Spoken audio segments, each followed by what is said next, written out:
Well, good Monday morning, Soul Warriors. I am Lona Elsie Curry, and I am the founder of Hope and Recovery Network and your host for the Recovery Soul Food podcast and YouTube channel. I am so honored and grateful once again to be here with you live on both Facebook and the Recovery Soul Food YouTube channel. Let me say this while we are building this room up. If you are watching this part of the video, more than likely you are watching the replay, and I want to thank you. Thank you for showing up here, for just your encouragement, your support, for allowing me and Recovery Soul Food to be a part of your amazing recovery and life journey. The gratitude is not ever far from me, the fact that people show up and find nourishing content here. So if you would, please put hashtag replay down in the comment section so we can come along beside you and thank you for being here and welcome you. And you know what? We're here Mondays, Wednesdays, Fridays, every morning, 8 a.m. right now. And we're also on for Saturday nights and the podcast episode live. So if you're new here as well, you are in an amazing warrior family. These are the best folks on the internet that show up right here day after day and are part of this soul warrior family. So you're in great hands. So, all right. Looks like we got a few folks on right now. So I ask you, if you feel led, please share this message out. Let's start changing the way the world recovers. Let's start changing the way that people see recovery, man. But most of all, let's nourish our souls here this morning, because I want to talk to you today about the science of winning and being present and what that actually means. Because we talk about the science of winning and we think that it sounds like it comes with so much work. But you know what? I'm going to talk to you today about presence, about getting still. I want you to know that everything that you absolutely need to win at everything you do and every bit of person that you are is already right inside of you. It came here with you and it's with you now. And I just want to get into that with you. So for this Motivation Monday, let's talk about the science of winning and getting still, becoming present. And so if you're ready, I'm ready. Let's go.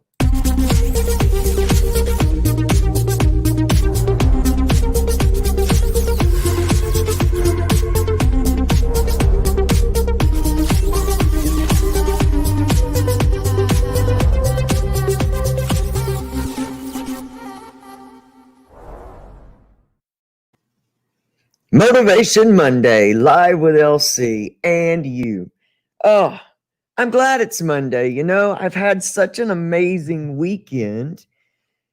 Amazing, not in that I did all these crazy, special, fun things, but an amazing weekend in that I got still, in that I learned some lessons about myself, in that I got into nature, in that I got to have some conversations with, some amazing, beautiful people, that I got to give of myself.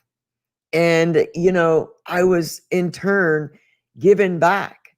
And, it's just a beautiful evolutionary cycle of getting still and getting quiet.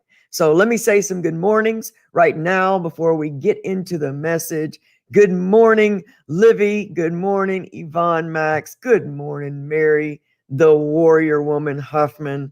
Good morning, Danny. Good morning, Alicia Lee. And good morning, Jenna. That's all that StreamYard shows me. So if I have missed you and I don't see you, good morning. So this weekend, I was really thinking about the science of winning.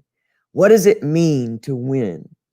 And I started feeling myself get really, really antsy when I was thinking about that, because you guys know I'm a person with huge dreams.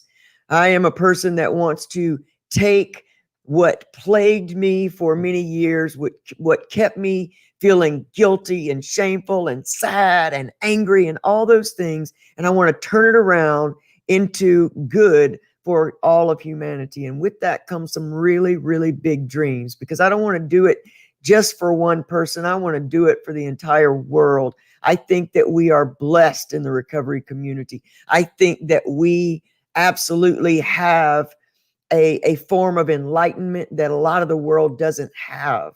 And I think that we are truly, truly blessed. And that I think that we should give the world a taste of what we got. Most of the world turns their back on us. Most of the world step over us on the street.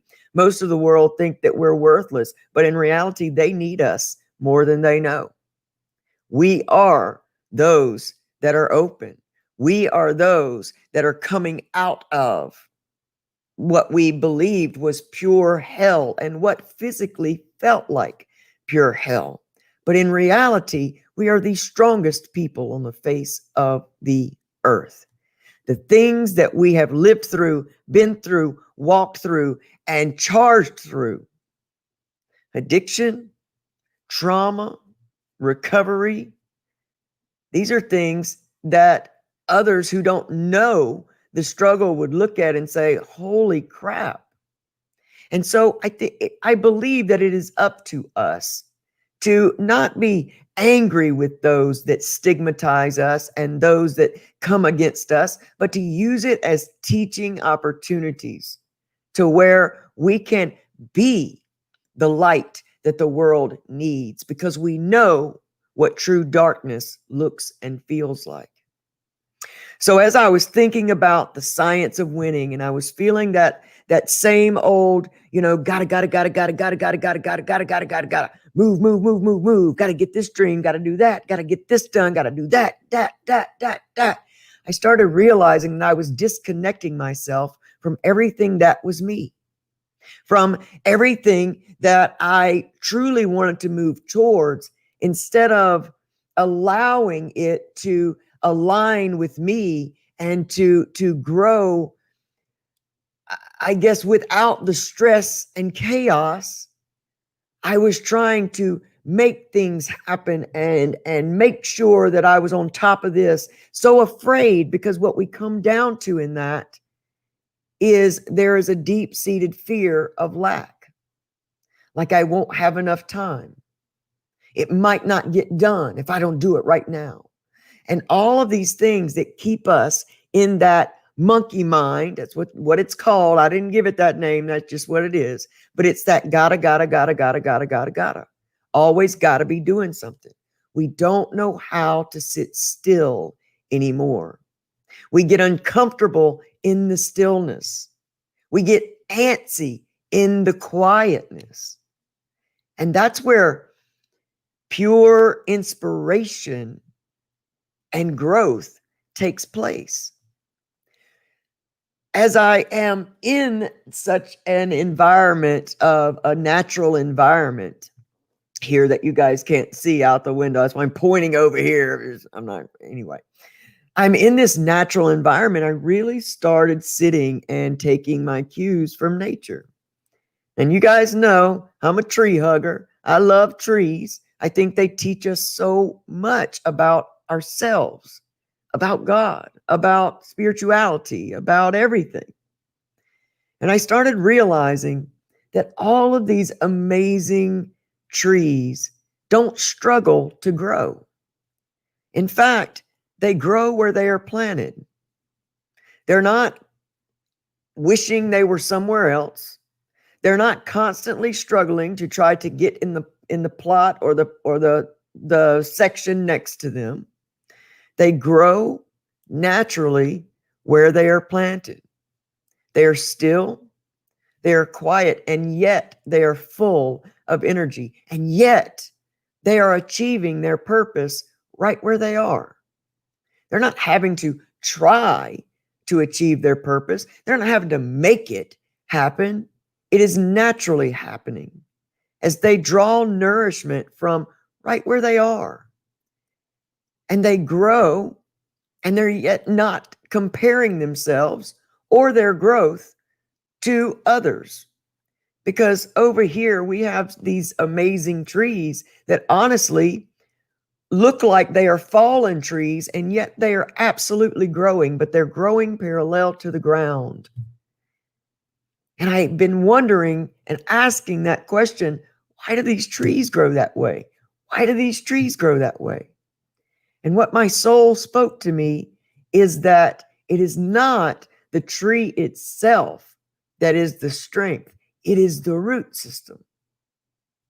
And those roots are growing effortlessly, and it is their stability. So trees go through these storms. They don't just live this, life that is perfect and not with its own struggles. These trees struggle to grow. They have enemies. They have animals and birds and all these things that come and peck them and will steal their fruit, just like we do. We have people in our lives that come and try to steal our fruit and steal our dreams and steal our peace.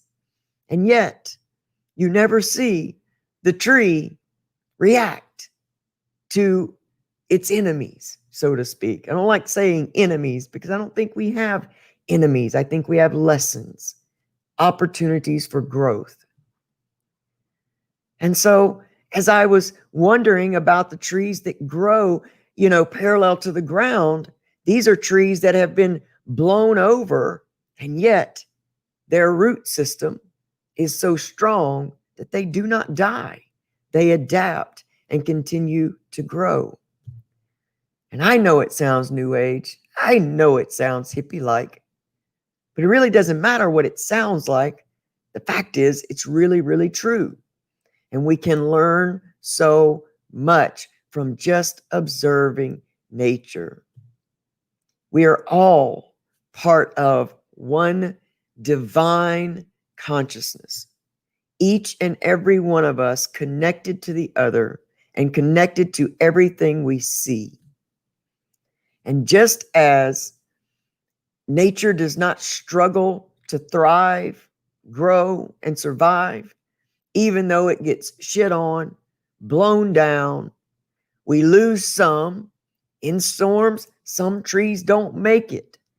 Others have places and branches and large parts of them that get damaged. They have scars, but they're here until they're not supposed to be here anymore.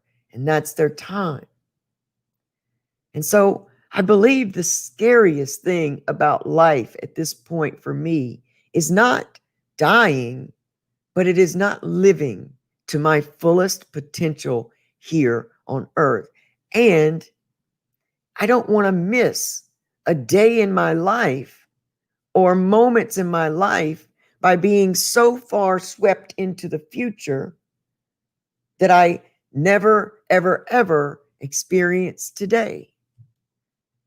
When we are placing our entire attention upon where we want to go, we're almost shooting ourselves in the foot, so to speak, when it comes to the law of attraction, because when we get so far out there, we're basically saying that here is not good enough.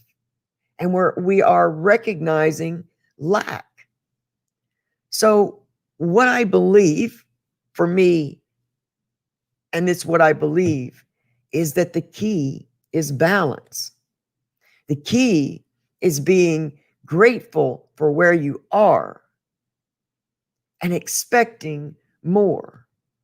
Just knowing that as you continue to draw nourishment from where you are, from the resources you reach out to, from the things you study, the things you read, the things you see, listen to, going within, that is you building your root systems. That is you drawing in nourishment. And that is you growing where you are planted. Being happy, being content, being satisfied where you are, and yet knowing that there is so much more for you. Bring it in. because our walk does not look like anyone else's walk. Our branches don't look like other people's branches. Our fruits don't necessarily look, taste, and feel the same as other people's. So it is almost ludicrous for us to compare ourselves to others. Comparison is suffering. That's all it is. And one of the things that I heard this weekend that will live with me forever, and I only had to hear it once, and I will never forget. That's how you know you make a soul connection. Is there is this yogi practice where they take 1,000,000 pots and fill them with water, and they place them in the sun. And in those pots, reflected, each one of those 1,000,000 pots of water reflects the sun. And yet there is but one sun. That is just like all of us, all of you. That one eternal light source is reflected in each and every one of us. And when we spend time comparing ourselves to others, we are basically saying, I'm not enough as I am.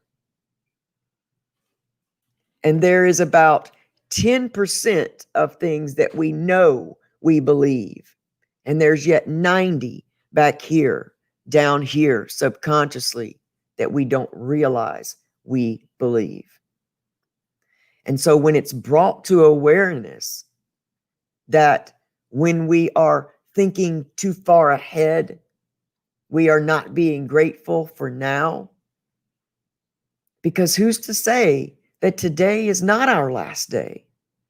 And if we spend all our time thinking only into tomorrow, only into the future, we will miss everything here today. And we've got to find a balance, y'all. And this is the gifts that recovery brings me.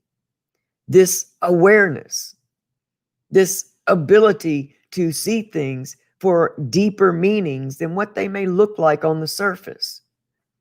My addiction has brought me this. Because without the addiction, I wouldn't have the recovery.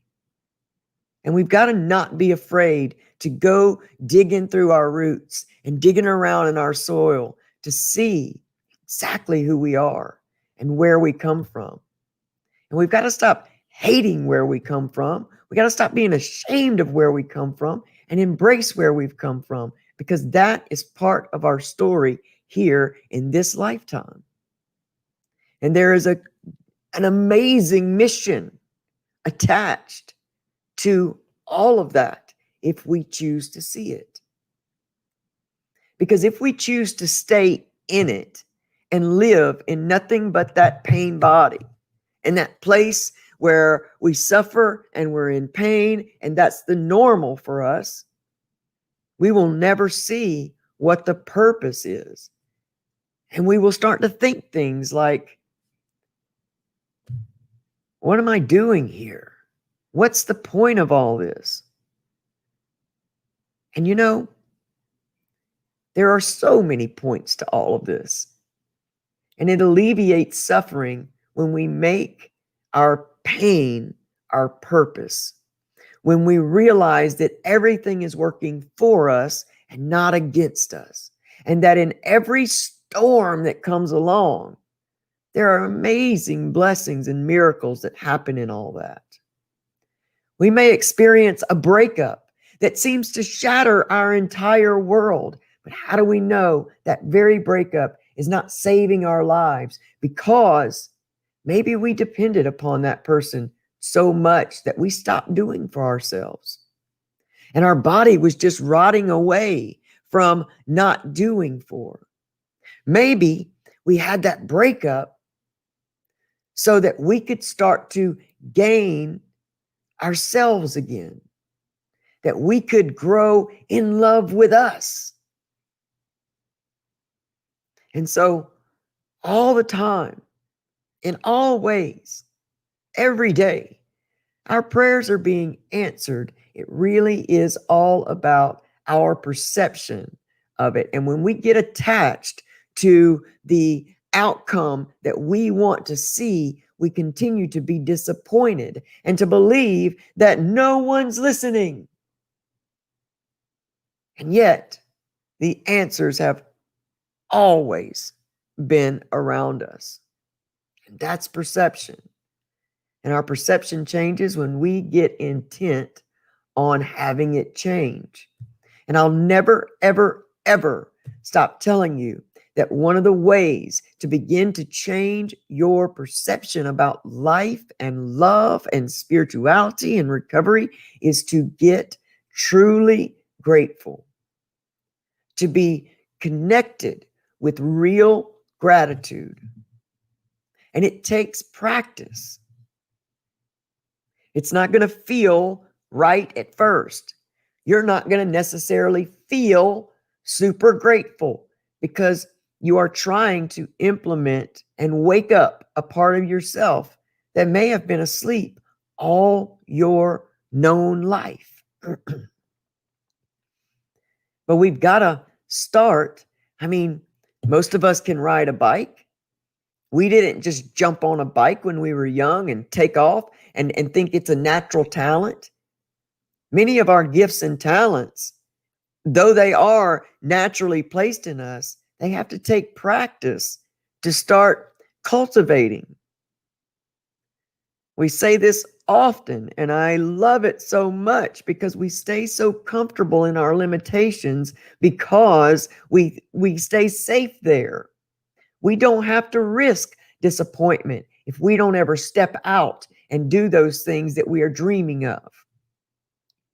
We don't have to face the trolls and the naysayers and the bullies if we never step out and allow ourselves to be seen.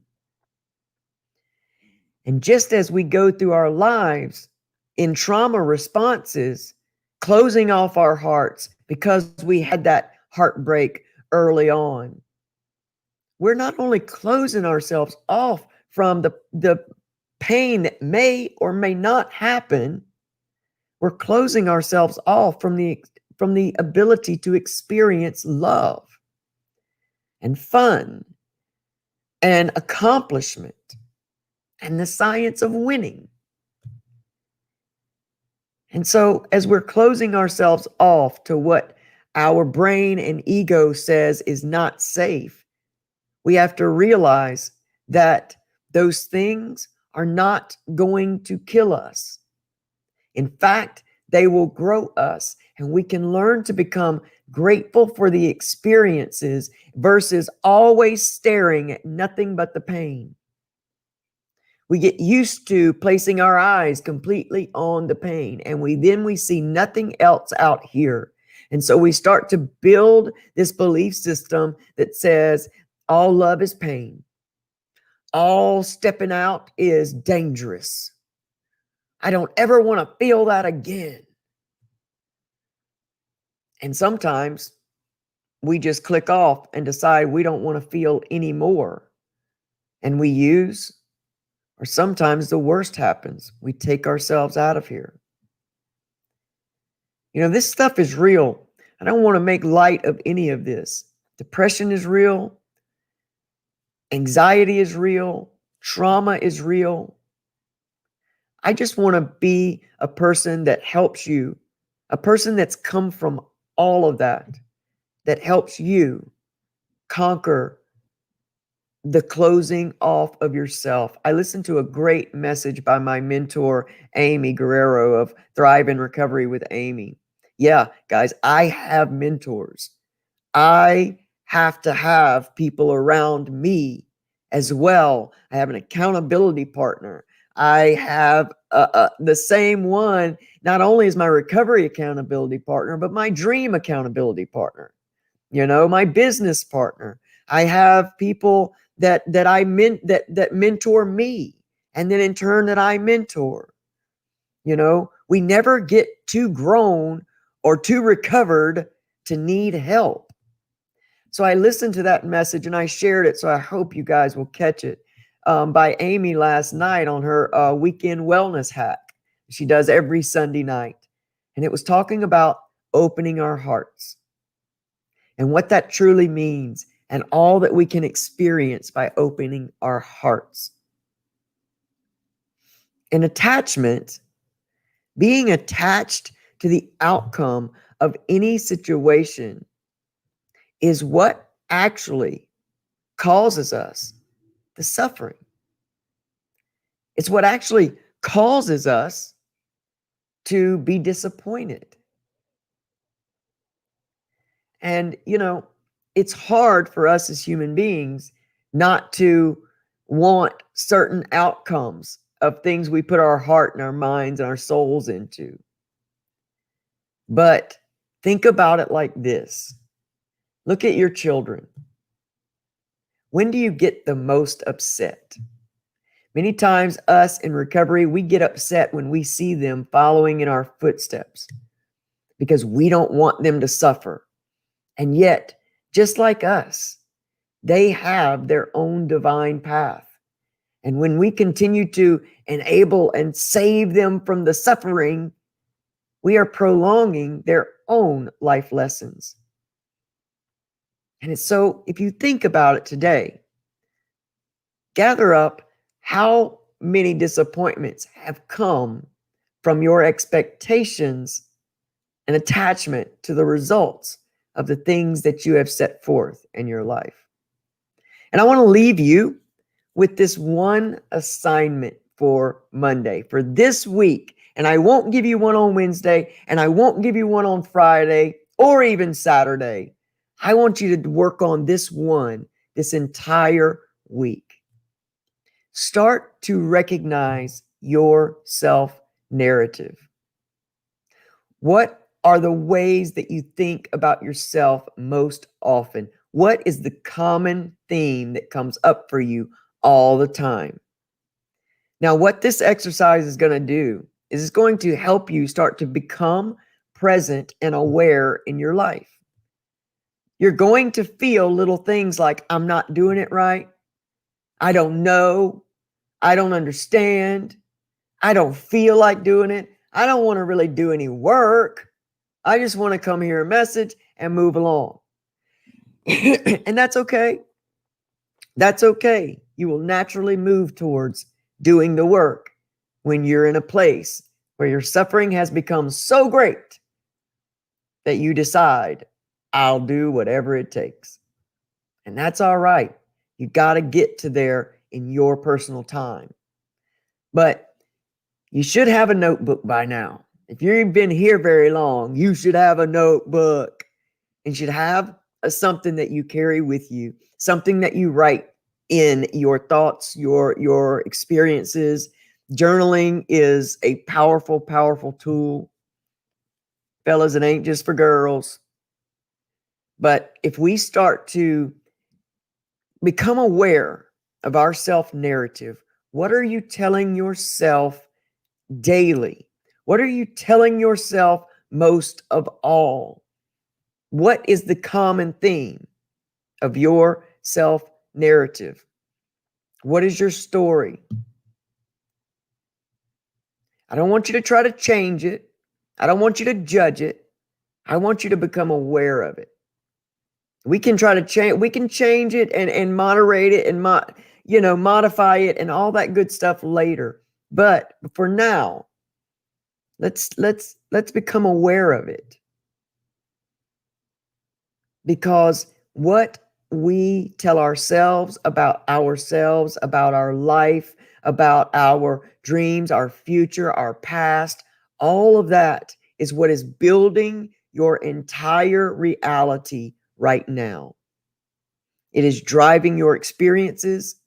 It is driving your recovery, your addiction, your parenting, your money making, all of that is the story that you are telling you about you and your life. I lived under the story of I am an abused person. I will never be pure of heart. I will always be used property. I will always not be good enough because I was the only one in that family that got abused. So there must be something wrong with me. And then as I kept coming in contact with that exact same scenario, I was convinced then that something was wrong with me, that I was different, weird, that the bullies were right. I was gross and disgusting, and they didn't know what I was, and all of these things. And I was shy, and I was angry, and I was not wanted, and I was a mistake. That was my story. Recovery and this process, not recovery, addiction, brought me here to find out that I am the breath of God in the earth, that I am perfect just as I am, that I have a mission and a purpose here, and that every single day as I continue to clean and clear myself, that purpose is becoming more and more and more apparent. I'm enough. I deserve all that is within me to imagine, and so do you.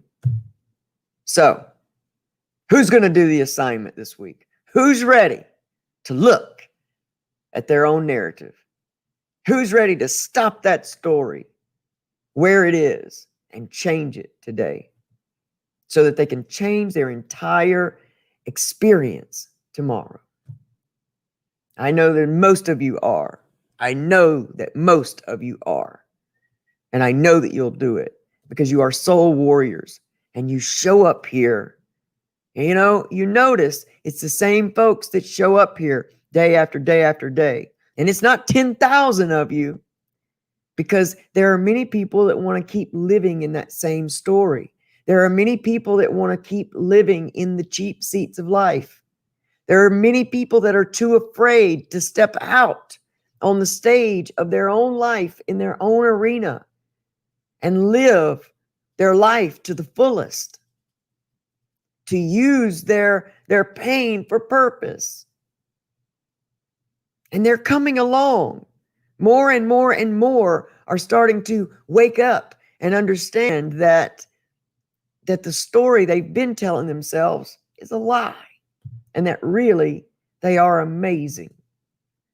So don't think that because there is such a small group of you that's not divine, because each of you get to carry out the message of your own growth and how all of this has worked in your life. You get to carry that message out. So know that you're here for a purpose.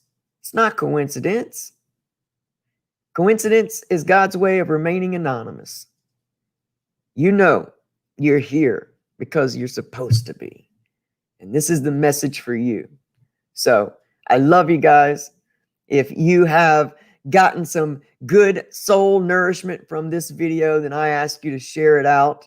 If you are on the YouTube channel, or if you have not gone and liked and subscribed and shared out our YouTube channel, please do that. I really want to grow that platform. It gives me a lot more freedom to bring you guys such just more amazing soul nourishing content with amazing guests and amazing stuff. So please, if you are not already a subscriber for the Recovery Soul Food YouTube channel, and go subscribe to the podcast, which is available on iTunes, Anchor.fm, Spotify, and all major podcast platforms, then please do that. And I thank you. I also want to ask you to consider becoming a monetary supporter of the podcast. There is a package for all budgets from 99 cents a month all the way up to $29.99 a month. I said it, and I said it right.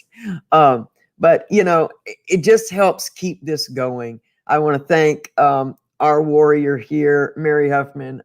She has been such an amazing supporter of all that I do here and that we grow together. I just want to thank her because you know what? This month was on Mary. Mary donated for this month's operations. And you know what? That's just amazing. That's beautiful to me. And I hope I didn't put that out on Front Street and embarrass Mary. But you know, it's us being obedient to the things that we feel called and led to do. And there are people in our midst that I couldn't do this without. Mary Huffman is one, you know, Yvonne Max, who helps me run the Hope and Recovery Network group and the Rise Up, the what boot camp, Rise Up Recovery boot camp group. You know, she is involved and have been there since the get-go and helping me do that admin stuff. For all of you that show up every single day, Alicia Lee, Lori Waters, I mean, you know, Livy, so many of you, so many, Paula Folsom, so many of you that show up day in and day out. Man, I can't do this without all of you. So know that you are a huge part of my gratitude list and my opening of my heart every single day. So I wish you all the most amazing, motivated Monday of all time. And I want you to know that you can achieve that because you choose to. What are you expecting today? Because remember, whatever you're expecting will show up. So expect miracles. Know that you are amazing and know that you're worth it. And God willing, I will see you back here Wednesday morning, 8 a.m. for Winning Wednesday live with LC. Y'all stick around after I come off of here because I'm going to do some podcast promo and then we'll do our closing sheets. I love you. This Saturday night, 8 p.m., it is part 2 with author Joe Potosi of When the Dust Settled. We're going to get more into Joe's addiction and recovery battle and conquering and his walk there, how his trauma affected him, how he found his moment and his one thing, and he went towards recovery with all he has. And I cannot wait. So you guys show up right here Saturday night, 8 p.m. Eastern Standard Time for the Recovery Soul Food Podcast meets Joe Potosi Part 2. Guys, I love you. I adore you. Have an amazing day. Bye.